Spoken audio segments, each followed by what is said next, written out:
The Colt Keith era is ready to begin. Yes, Tigers top prospect coming to Toledo is welcoming Matt Melzak from the Toledo Mud Hens. We'll get to Colt Keith in a moment, but first, Matt, let's talk about this last week. St. Paul came to town as the Hens split the series.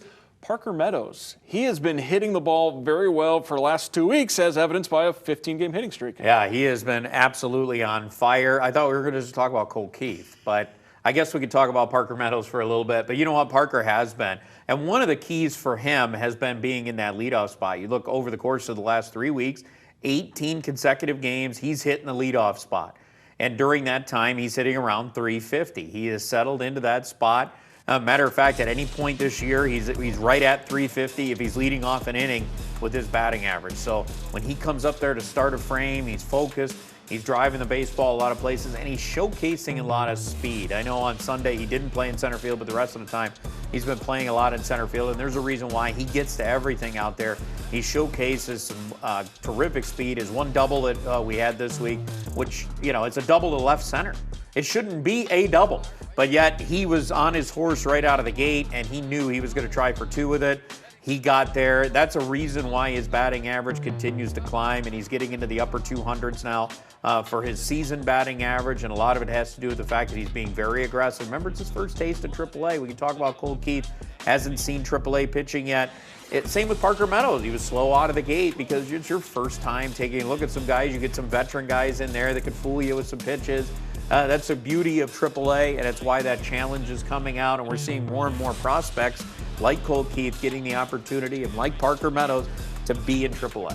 Hens are on the road, and with the 4th of July holiday coming up, they're off on Tuesday as well. So they're going to play Wednesday through Monday down in Columbus, get that that July 3rd game in Columbus, and back at home 4th of July for Louisville. So that means Colt Keith will make his AAA debut in Columbus. As earlier today, Tigers made the decision. They're bringing him up from Erie. Erie clinched a spot in the AA playoffs with their first half performance, so now we're going to see what Colt Keith can do at AAA. And this is a guy who's been a high riser as far as prospects go going into the year. I mean, even in the Tigers situation, but depending on where you look, he was anywhere from second to first, or maybe even third in some people's procrastinations or whatever their writings to where they had him. So when you look at Colt Keith, though, everybody is consensus now that he's probably the top prospect in the Tigers organization. So, you know, he's going to get a look. He's all the way up to 43 now on MLB.com's top 100. Baseball America has him even higher at 27. So he's one of the top prospects in the game, and there's a reason why. He has dominated AA pitching this year. He has showcased that. He can play second, he can play third.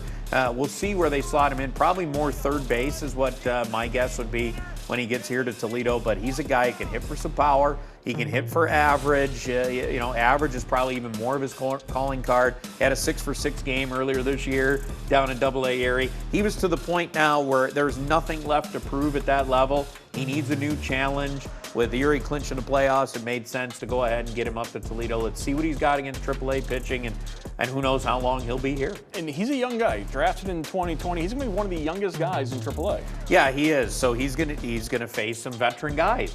It's going to be a good challenge for him to see. It's just like what we saw a couple of years ago when Riley Green and Spencer Torkelson were both promoted up to Toledo in the last month to 2 months of the year. You know, you could see that they had to go through a little bit of an adjustment. It's a different level. Yes, you're going to see some guys that can throw just like the guys in AAA, 95 to 100. The difference is going to be that a lot of pitchers here, they can get their breaking stuff over for strikes. So it becomes a bit more of a challenge. It's a little bit of an older league on the pitching side for AAA. So this is going to be a good look for Colt Keith. And if he dominates like he's been doing in AA Erie, you know what? You may want to get out and see him right away next week when the team is back home against Louisville, because he may not be here that long. See Ellie De La Cruz for Cincinnati. Absolutely. As the Hens are in Columbus this week, first half of the season, Clippers in Toledo, exact same records. We'll find out if that matters anymore or not. Yeah, we'll see. Everything changes. You know what? You wipe the slate clean. Yeah. The first half is over. Let's go to the second half. Who knows what Toledo can do? We're looking forward to seeing what the Hens can do and what Colt Keith can do as he is called up to AAA. I want to thank our guest tonight, Matt Melzak from the Toledo Mud Hens. Matt, thank you so much. Always a pleasure, Mark.